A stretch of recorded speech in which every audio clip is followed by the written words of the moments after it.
Hey gang, it's Monday, June 1st. Nate, Jacob, and listeners, welcome to Behind the Numbers, an eMarketer podcast. I'm Marcus, and join me for today's conversation. We have two AI experts who are joining the show. Principal analyst on the East Coast, Nate Elliott. Hello there, Marcus. Hello there to you two of America. People probably assumed. Analyst on the West, Jacob Bourne. Happen to be here today, Marcus. Hey fella. Today's fact. Rocky the Mountain Lion, didn't see that coming, is the Denver Nuggets basketball team mascot, and Harry the Hawk, who's the mascot for the Atlanta Hawks, each earn almost exactly the same amount as a professional basketball player on a standard two-way player contract. That means that the player is splitting their time between an NBA team and the minor league G League affiliate. And yeah, these mascots and players on two-way contracts each make about 600 grand a year. I have so many questions. Let's do it. Are the mascots overpaid or are the two-way players underpaid? I think these mascots, well, these are the two mascots who make the most. So most mascots make on average about 60 grand a year. And so that compared to the lowest paid NBA players, they're on standard full-year contracts. That's a $1.3 million contract for an NBA player and a 60 grand contract for a mascot. These two mascots get paid an exorbitantly high amount of money compared to the average. Benny the Bull, Chicago Bulls, $400K. The Gorilla for the Suns, $200, and the Hornets mascot, $100. So those ones over. So why do these mascots get paid 10 times more? Yeah, exactly. I went digging, and what I can tell is just, especially this the mascot, the mountain lion, is just the things that they can do. The acrobatics that they can perform, the performances are just much more impressive. So they can do this. They do a blind backward half court shot from the top of a 30-foot ladder, which is insane. If you Google it, YouTube it, whatever, it's insane how they're able to make that shot. Yeah. They can also do trampoline dunks, and they rappel from the rafters. So I think it's based on how impressive the performance is. I guess it comes down to how much the team wants to invest in their mascot, probably. Yes, that too. So you're saying if I add trampoline tricks and dunks to my portfolio, to my repertoire, then we'll pay you a lot more. eMarketer will. Okay, good to know. That's the takeoff. Nate's going to learn trampolining. So first is Korea. Anyway, today's a real topic. Google reinvents search as OpenAI gets cleared for takeoff. Ask AI or just Google it. Google makes a big change to a little search box, writes John Rowich of NPR. He explains that the new intelligent search box looks similar to the old one-line text box, but it's dynamic, expanding for longer queries and more chat-based exchanges. It's also multimodal, meaning users can drop in videos, pictures, files into it. As Mr. Rowich put it, did Google just change what it means to Google? Nate, I'll start with you. How big of a deal is Google's new intelligent search box out of 10? I'd give it maybe a 3 or a 4 out of 10 in importance. I mean, listen, there are two things that sound like they're opposing ideas. They're both true. One is this is how Google wins, right? Google wins in AI by convincing people that they don't need to go to a different place to get AI answers. And so the more they can take the billions and billions of people who visit Google every day, every week, every month, and get them to trust that Google will give them an in-depth AI response when they're looking for it, the less likely they are to lose their enormous lead in how people discover information to companies like OpenAI and Anthropic. Having said that, they've been doing stuff like this for years. That's where AI overviews come from. That's where AI mode comes from. They've been doing so many things in so many different ways to show people that they don't need to go to a standalone AI chatbot to get AI responses, that they can get those responses from Google. This feels much more evolutionary to me than revolutionary. Jacob, what do you think? Because it does feel like a bit of a Trojan horse, so to speak, that they've said, look, come to the same familiar place that you're used to. It's just going to be smarter. Yeah, I mean, I agree it is an incremental change, but I think an incremental change from Google still can be massive in importance just due to its Yeah. central position on the internet. So Hmm. I'd actually give it higher. I'd give it a 7 in significance, Okay. not because Google hasn't been making these changes, just because any change that Google makes is really significant. So I Hmm. think if from Google's perspective, I think this makes the AI mode experience more akin to the standard chatbot experience. And so I think it helps it stay competitive. I also think that it's, these agentic capabilities that are coming. Hmm. I mean, that's going to basically make the front door to the internet kind of like an AI agent essentially. So it's going to expand access to AI agents in a way that just is not the case right now. So I think that this is going to be pretty impactful. Yeah. I want to come to that. Let me ask you a question first before we go to the agents piece. So Liz Reed, she oversees search at Google. She recently said, what we've seen with AI overviews is that people don't want either just an AI or the web. They want a mix of both. Do we agree? Do people even know? We know. I wonder how much people will notice. They'll be like, oh, I didn't realize that it couldn't, the search box couldn't expand before because I've never typed in a query that's that long.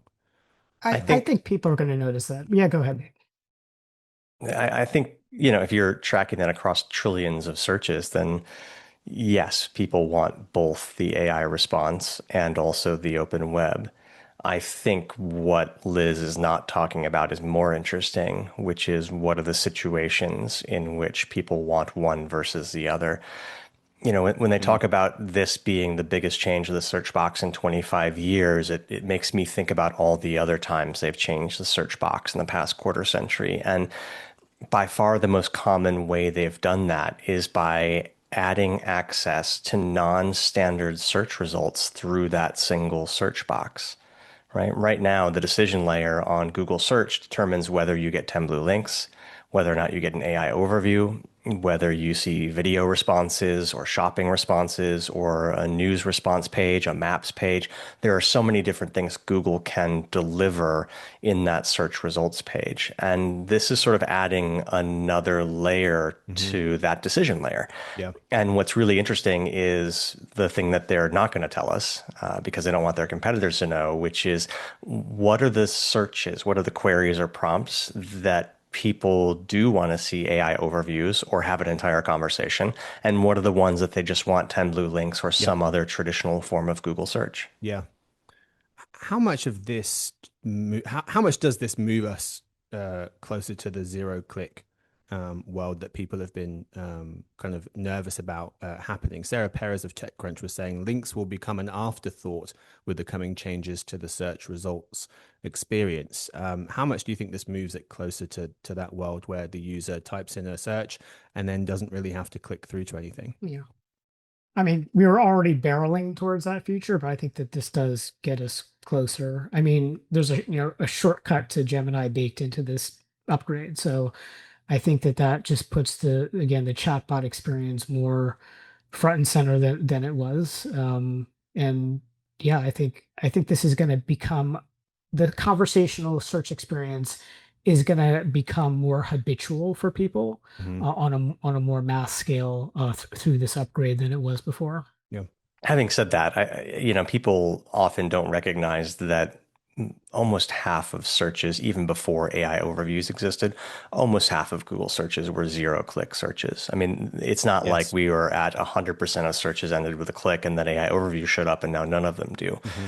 We were already halfway down that path, and AIO, based on the data I've seen, has taken us less than another halfway down the remaining half, right? Mm-hmm. We're still getting clicks on more than a quarter of search pages. Yeah. It's pushed us further in that direction, but it's a direction we were already headed in. And I think the prognostications of doom that this is, the death knell for the open web are pretty grandly overstated in large part because we don't know what the AI answers are going to look like because Google doesn't know what the AI answers are going to look like. Google and OpenAI and all the other companies in this space change everything about what they do every couple of weeks. They have new models. They have new default models when you go to their chatbots. They change the way those chatbots pump out information. Is it graphic and visual? Is it not graphic? Is it not visual? They increase the number of companies cited. They decrease the number. And of course, they have been increasing and decreasing the number and the visibility of the links in those responses on a regular basis as well. We don't know what the responses are going to look like because we're so early on in this technology that all these companies are still experimenting, still trying to figure out what their customers actually want. And to say that more AI necessarily is a death knell for the open web, I think misses the point that even the companies making the AI don't know what the AI is going to look like in 6 months or 2 years. Yeah. It's a fair point. Dick, I want to pick up on something you said, which was the agentic update here, which a New York Times piece pointing out that Google will now offer digital assistants or agents to automate searches and do tasks over time so that someone who may be apartment hunting can be notified of a new listing without opening a real estate site. They could ask agents to search for theater tickets at regular intervals. They could send shoppers a notification when something gets put on sale, etc., etc.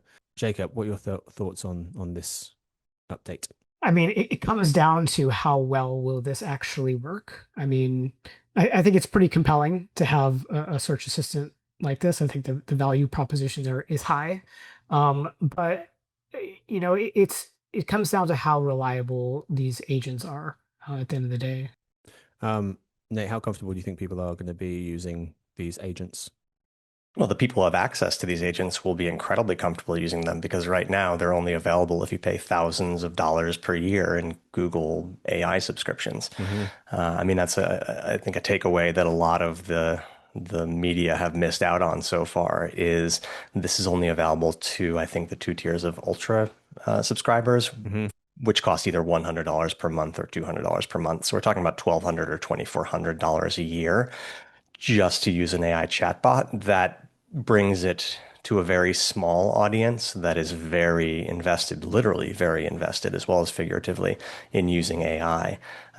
Clearly, this is the right audience to try out something like this, but I think we're a long way from this being generally available, both because Google needs to decide if they're going to make this something you have to pay for. And if that's the case, then we know that 90 or 95% of Google AI users are not paying for the use of those technologies right now. And also, are people going to be comfortable using these tools? I mean, the vast majority of AI users are not the folks who are going on it 50 times a day. It's the folks who are going on it a few times a week. And so it's a pretty big jump to go from using Gemini or AI mode as sort of a lazy but more detailed form of Googling something to building and instructing a custom agent to do tasks for you. Yeah. Yeah, yeah. I want to, sorry, go check it. You got something? Well, I was going to say that, Please. I'm glad that they brought up the point about the cost Mm-hmm. because agentic features are much more expensive for Google to make publicly available than just your standard generative AI features, and so I think that that's going to be just a sticking point for agentic adoption. You know, on a whole on the mass scale is that if it's too expensive for people to either pay for in terms of subscriptions or too expensive for AI platforms to make available without subscriptions, then I think it's not going to adoption is going to be really slow. Mm-hmm. Yeah, Google's Gemini Spark, so it's a personal AI agent capable of navigating a user's digital life and acting on their behalf. Limited number of users, making it available to those who pay for, as Nate said, AI Ultra, about $100 a month. Eventually, they say eventually being integrated into Chrome browser and other apps. I want to pick up on what you said there about people's comfortability using this because I was wondering, will consumers feel happy, comfortable giving up this level of control? So Carolina Milanesi, the president of consumer tech research company Creative Strategies, saying right now, what you do is you ask a question, get a bunch of answers, and feel that you're in control as to which answer that you take. If you're looking for something, which product I'm going to end up buying. That is going to be less so going forward. If you're going to say, I want a pair of Jordans, go find them. You're not necessarily sure what steps have been taken and whether the AI has used a source or a store that was paid for and therefore came up in the search results, or if any AI actually went and did their due diligence and picked the best one for you as a customer. What do you guys think about that? We already see a pretty big gap in AI usage between wealthier consumers and less wealthy consumers. And I have to imagine this is a place where that gap will widen even further. I mean, the notion that you're happy to instruct an AI and let it go make a purchase decision for you implies that an incorrect purchase is not a big deal in your life. And so that means that either the stakes here are very, very small, right? The purchase we're talking about is a new order of kitchen roll, or something else relatively small. Or it means if an AI goes and spends a couple $100 incorrectly or not in the best fashion, that you're either happy to eat that cost or willing to deal with the time involved in fixing that problem. Either way, I mean, it really feels like something that wealthier consumers will be more likely to adopt. And sure enough, it's the founder CEOs at the tech conferences I go to who are on stage talking about how they can't wait for an agentic shopping future. It's not the people I engage with in my regular life. Mm-hmm. Yeah. Yeah, I think that these things, they start with the, wealthier consumers and then eventually expand. But I think in terms of just where Gemini Spark is at right now, I think Sundar Pichai kind of explained the vision pretty well. I mean, he basically said agents need to be easy to use, super secure, and really helpful. I agree that those are the three essential elements that are the very reason why we don't have agents as, pervasive on the internet yet. I think because there are gaps in all three of those elements. So I think it's important to remember that Spark is still in beta mode. So Mm-hmm. Do we think that maybe these tech executives aren't reading the room? Because Americans already don't trust AI very right. much. And we were talking Yes. before about do they want just search or do they want AI? Do they want a mix of both? I'm wondering if there's like this disconnect between tech executive and everyday Yeah. consumer. There's a bunch of stats I was reading for this about the trust in AI and how that's going in the wrong direction. In the last 3 years, the first point, in the last 3 years, negative views of AI rose from 34% to over 50, according to YouGov. Second point, from 2020 to 2025, the share of Americans with a great deal or quite a lot of confidence in big tech companies fell from 32 to 24, according to Gallup. And then from 2015 to 2019, the percentage of Americans who said tech companies have a positive effect on the country has gone from 71 to 50%, according to Pew. Yeah. I mean, I think there's a widening gap between, big tech's moves on AI and public sentiment on Yeah. AI. So I think that they're just kind of barreling through with the hope that people will continually get accustomed and they'll continually get more normalized in society and we'll just accept it and use it. And, I think with agentic AI especially, we have to assume that it's never going to be 100% perfect. It's going to make mistakes. And so I think that those mistakes are going to lead to probably rising distrust and just frustration with AI. But I think even in a sort of a hypothetical situation where you have a 100% perfect agent, I still think that people are going to be, this discomfort with AI is going to persist.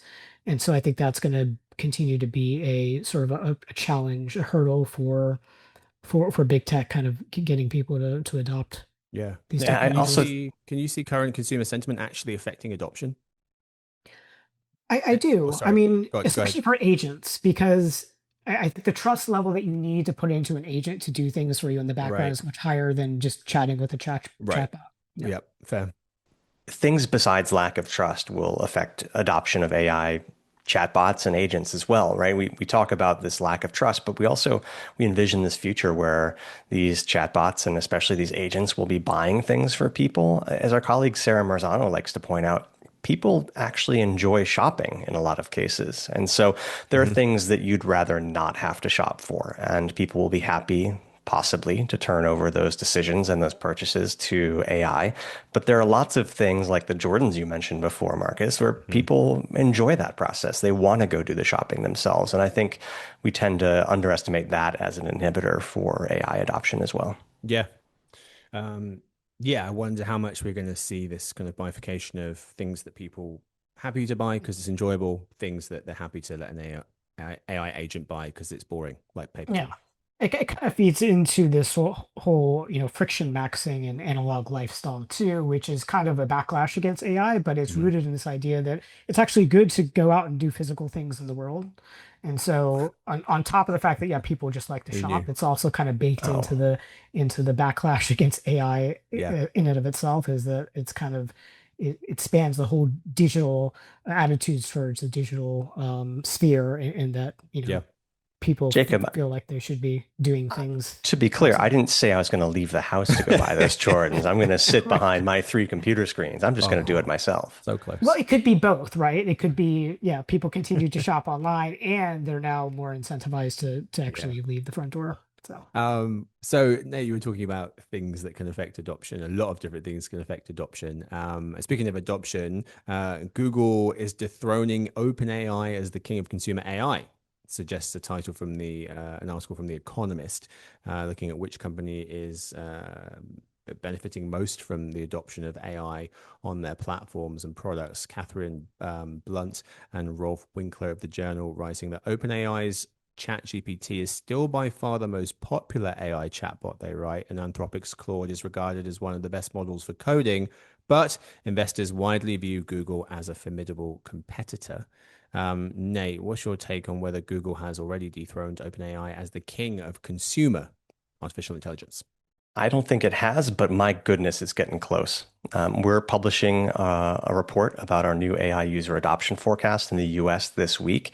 And what we're looking at is by the end of 2026, Google's AI chatbots will be within about 1 million users of OpenAI's ChatGPT. Now, I didn't say Gemini, I said Google's AI chatbots. And what's Yep. really interesting, of course, is we think about Gemini as the flagship AI experience at Google. I'm not sure that's true anymore. In their earnings call last month, one of the things that Google mentioned was that they now have 1 billion monthly users on AI mode, Mm-hmm. which is the chatbot surface baked into the search results experience. They haven't announced that number yet for Gemini. They seem to actually have more monthly users on AI mode than they have on Gemini. Whatever the balance is between those two, when you add them up and deduplicate the people who use both, we're looking at Google's AI chatbots being just a whisker away from overtaking ChatGPT in terms of monthly users in the US in 2026 and will decisively overtake ChatGPT in early 2027, Yeah. accelerating past ChatGPT's lead at this point. I thought you were going to say that and they're all really good points. I thought you were going to say that it has absolutely overtaken it because of AI overviews now being used by 2 point whatever 5 billion monthly users. Yeah. It depends what you're looking at, which AI thing. Google seems to have more places that it is able to put AI, and so yeah, it's getting close for a number of reasons. And they yeah, really should, find one name and stick with it. I don't know why it's not called Gemini Overviews and Gemini Mode, but that's a different podcast, I Yeah. think.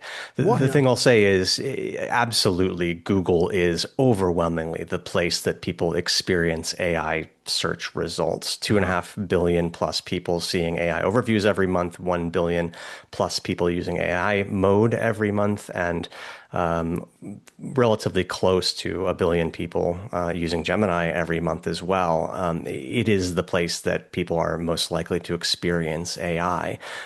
Our forecast does differentiate between people who choose to prompt an AI chatbot and people who simply see AI summaries of things like search results and product reviews. And so, Hmm. from that perspective, we don't count people who only see AI overviews but don't go to a chatbot like Gemini AI Mode or ChatGPT and enter a text prompt. We don't count them as AI active users. Okay. But even if you are just looking at the people who prompt chatbots, Google will overtake OpenAI for monthly usage and monthly users in the first quarter of 2027. Yeah. yeah, yeah. I mean, I would echo that and essentially say that Google is in the process of dethroning OpenAI. Hmm.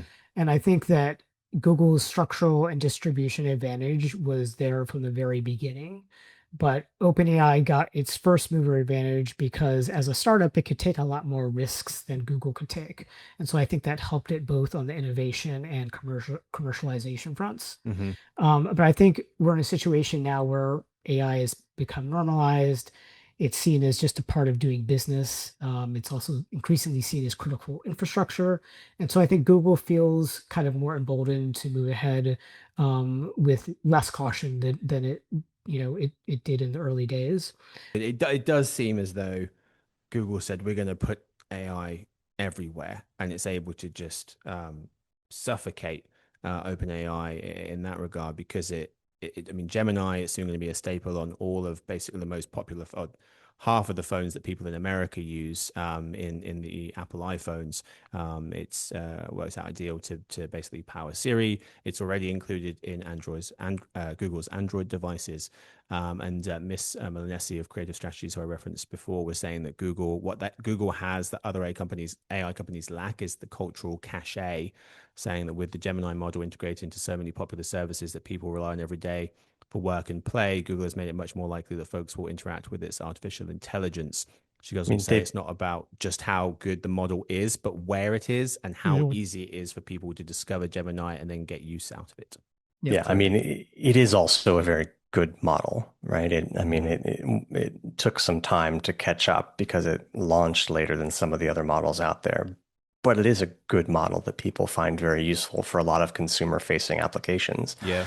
But yeah, I mean, Google has the world's #1 search engine, the world's #1 browser, the world's #1 mobile operating system, the world's #1 email and web server and image folder. And I mean, the list goes on and on and on. The day that it was decided that Google was going to win in consumer AI was the day that Google scientists invented the transformer.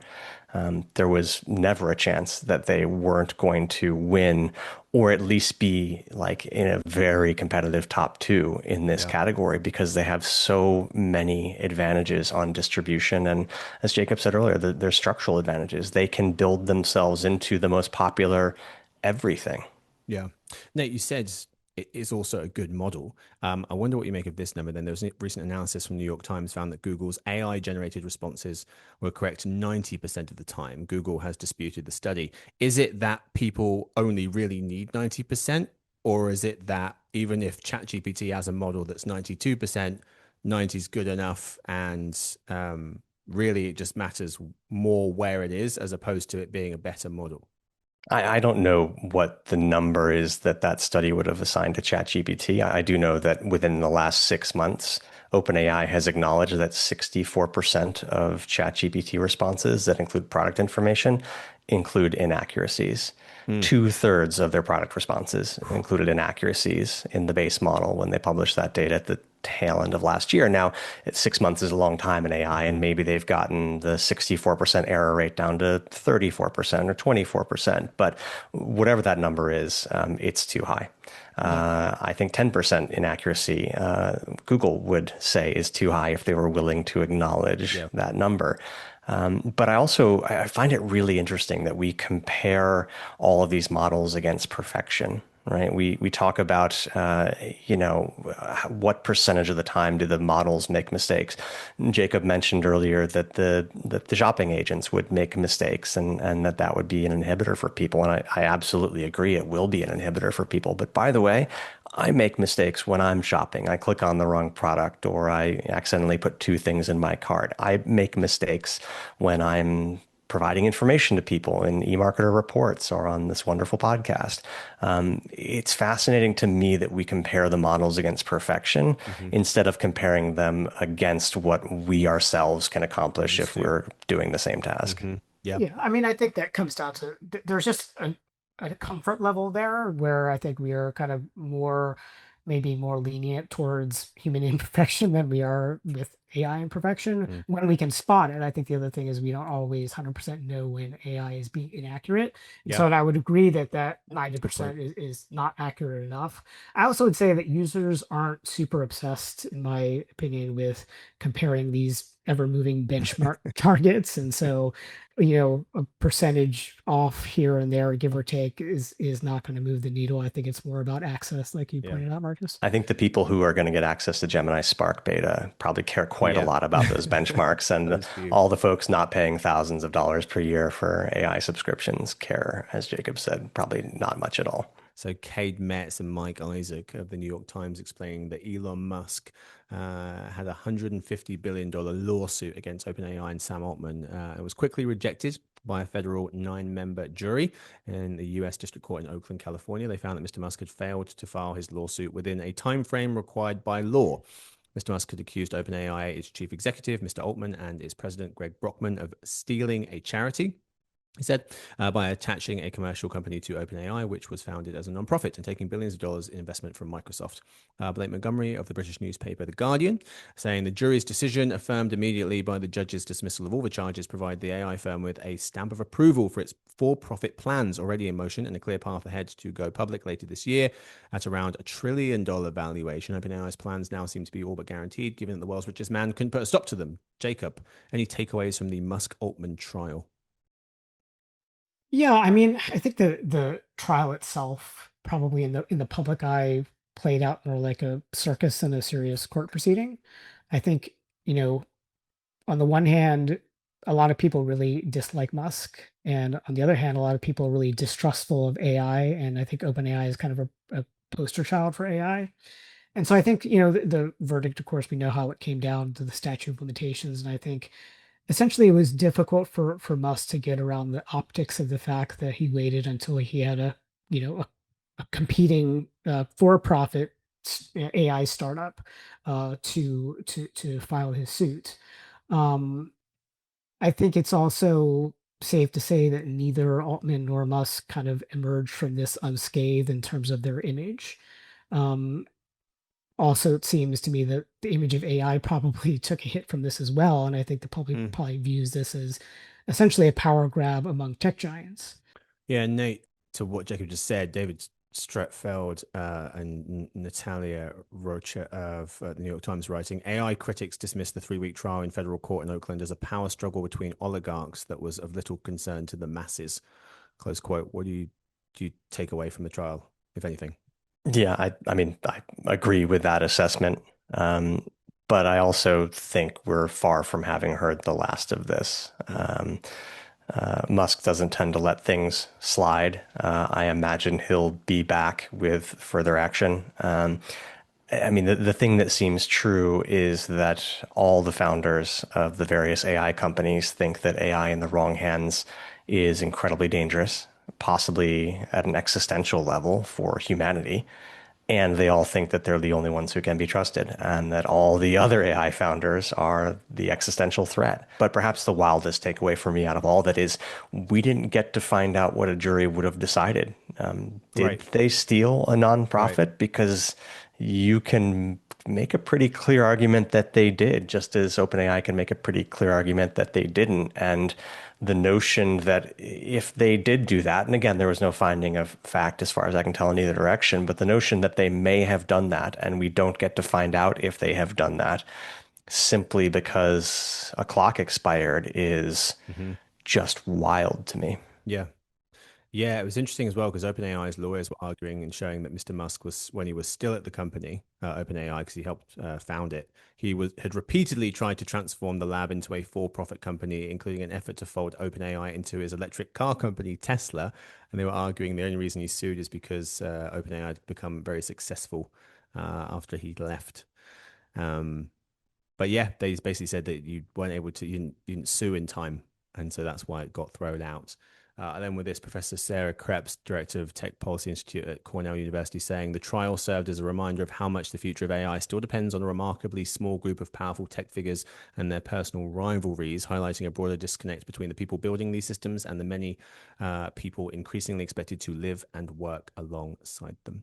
That's what we got time for. Best quote of the whole episode. I know, Sarah. Because it came from Cornell. Okay. Affiliation with Cornell, perhaps? Yeah, small one. Yeah, there we go. That's what we've got time for this episode. Thank you so much to Nate. Thank you very much. And to you, Jacob. Thanks for having me. Yes, indeed. And to the production crew, we've got Lance helping out with this one. To everyone for listening to Bourne & Numbers New Marketer podcast. Subscribe and follow to hear about new content. Susie will be here Wednesday talking about the Walmart of the UK, Tesco, and I'll be back Friday discussing how brands are investing in real-world experiences.